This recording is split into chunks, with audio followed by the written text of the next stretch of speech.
The United States is facing a serious housing crisis. It's becoming increasingly difficult for low-income people to access housing.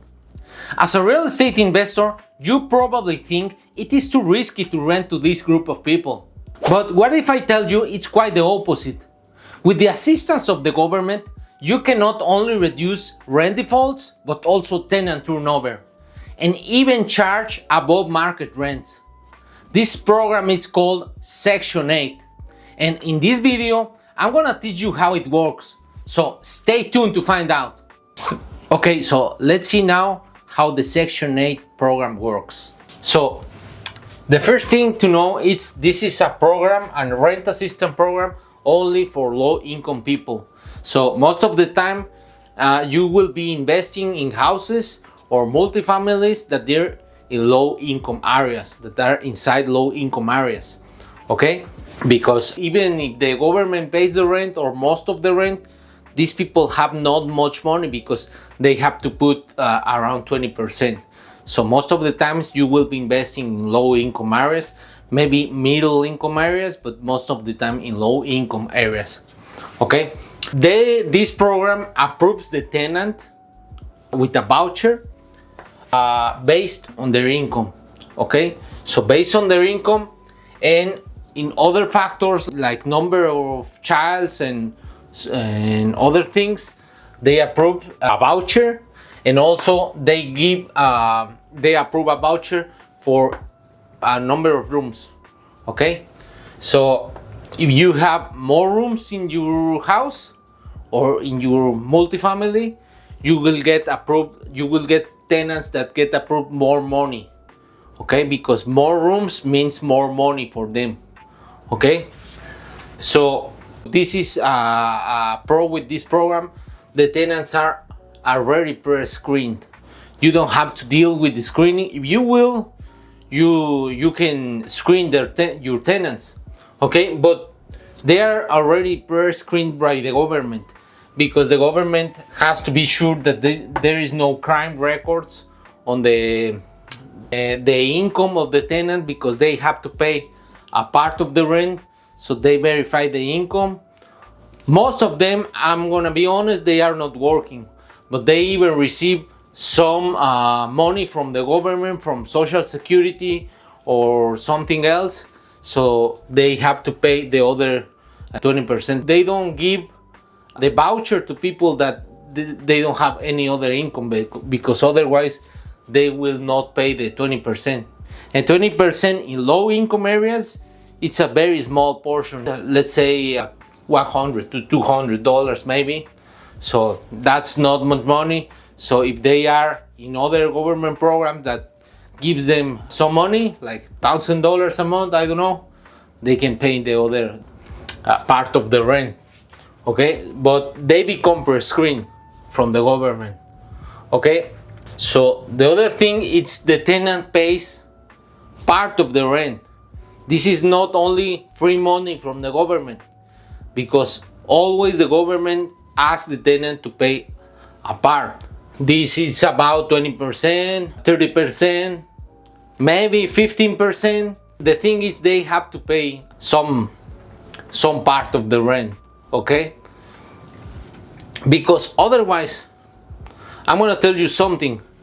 I have worked with other programs like Section 8, but those programs, they give 100% the rent to the landlord, and the tenant don't give anything, okay? But in that situation, it's not good, because the tenant don't care about the rent. If you don't work, or you don't struggle to put some money, like they say, skin in the game, they will not take care of your property, okay? They will not take care of the property, they will damage your property.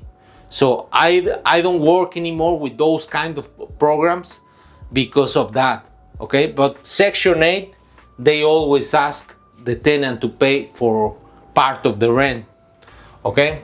So the other thing is you have to register with the public housing agency. What is a public housing agency?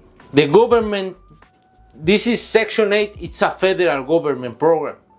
they don't manage the program.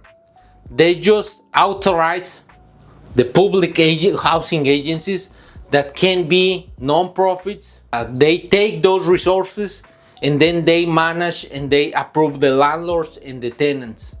Okay, so the public housing agencies, they receive that money and they give it to the landlords or authorize the tenants for the vouchers. Okay, so you have to register with this. In your city, if you live in a big city, there is probably 2 or 3 public agencies that manage Section 8 program. If you lease your property for rent and then you receive a tenant asks you if you accept vouchers, the first thing you have to ask the tenant is what public agency his voucher is in. Okay, because then you have to work with that public housing agency and you have to pass annual inspections. Once you have the tenant and you decide you want to rent to that tenant, the first thing is you have to register with the public agency, but then they make you an initial inspection. Okay, and annually you have to pass an annual inspection of your house, of the house, and they look for things like safety, like you have all the locks, like you have the stop working, you have not broken doors or broken walls or things like that, and based on that they approve you and then you can start collecting the rent. Okay, but this is annual. Okay, so the thing I like as a real estate investor about Section 8 tenants, it's you can buy in high cap rate areas that otherwise you would rent to bad tenants. Because these are low income areas, I like to choose low income areas that are growing in value. Okay, but usually these areas have high cap rate because they are, let's say, they have problematic tenants. Okay, yeah, they have high vacancies. Okay, so if you rent in that areas, you will probably get bad tenants and they will damage your property.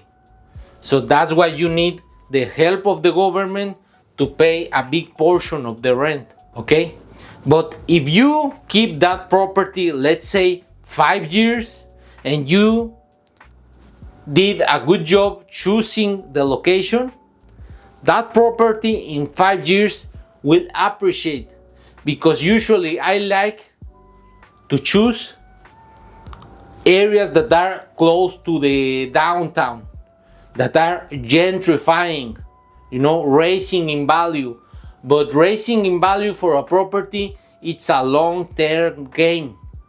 So in the meanwhile, you may have bad tenants that destroy your property.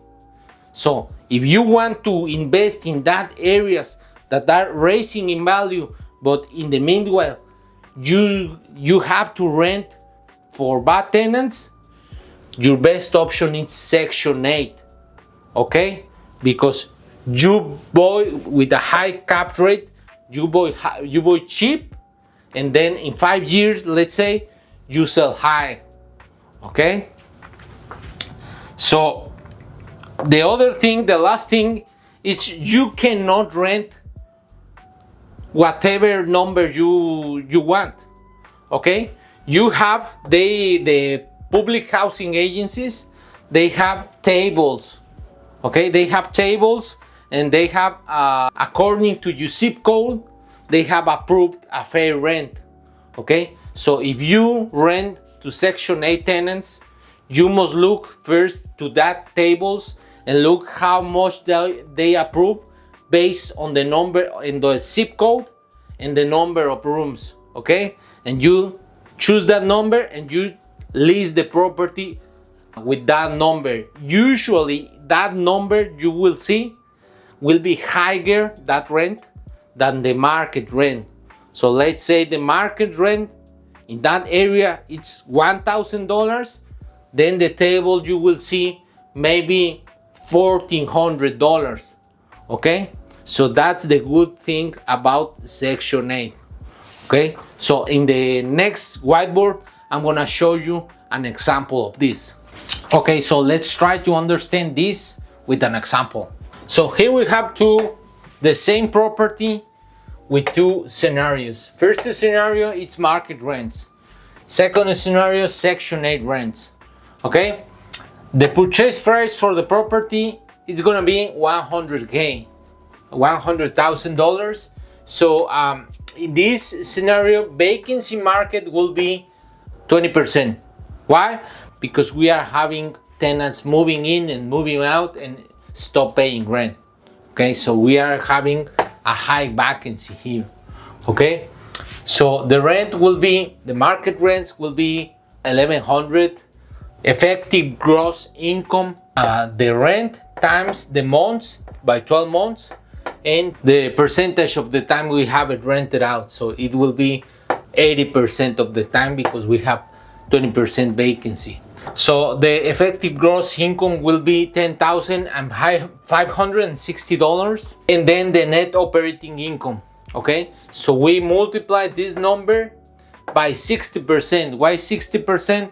Because we have more damages from these tenants. So usually if we have in Section 8, if we have 30% operating expenses ratio, so here we have 40% because we have to give a lot of maintenance because the tenant is damaging constantly the property. Okay, so then we have $6,336 here. Okay, so the entry cap rate, how much did we pay for this property? So we are getting $6,000 in rents, and this property cost us $100,000. So we have an entry cap rate here of 6.35%. So that will be the market cap rate here for all those properties. Okay, so then in the second scenario, we have a Section 8 rent. So we try to mitigate the risk of the tenant with the government assistance, and then we are looking for the cap rate to expand. Okay, because we are mitigating that risk and we are getting higher rents. Okay, so first of all, we have a lower vacancy here because Section 8 tenants generally stay more time because it's not easy to move out from a Section 8 property. So they stay on the property at least 2 years. Okay, so that means maybe we have to move out. In 5 years we have maybe 2 tenants. Okay, one tenant staying 2 years and the other 3 years, or half and half. Okay, so because Section 8 properties are very, very high demand, so we will rent it out easy. As soon as we lease the property, we will have multiple tenants calling us. Okay, so we will take maybe 2 months in 5 years to rent the property. Okay, so the rent will be higher because of the tables. Remember, the public agencies, they have tables, and usually those tables are above the market because they want to incentivize the landlord to rent to Section 8 instead of market tenants. Okay, so they usually have higher rents approved. Okay, so from this rent, tenant is paying $260 because he's paying around 20%. Okay, so that's a cheap part, a small size of the rent. Okay, and then we have the gross income. We multiply the rent by 12 months, and then by the effective time we have rented out the property, which is 1 less 4%, it's 96%. of the time. So we have $14,000, almost $15,000 effective gross rent. Okay, so then we have the net operating income.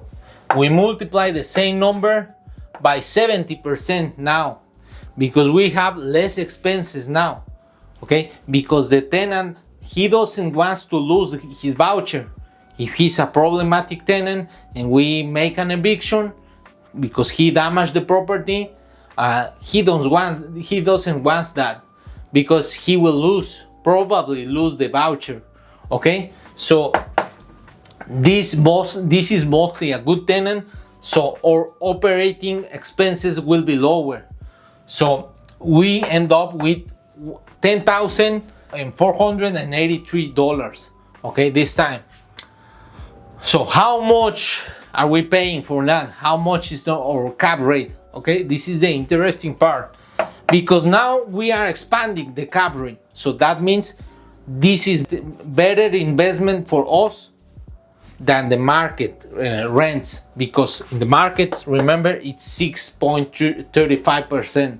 Okay, so now because we have the assistance of the government, we are expanding the cap rate, because we have $10,483 net operating income. We just divided by the price of acquisition, so that will be a cap rate of around 10.5%. Okay, so how much is that?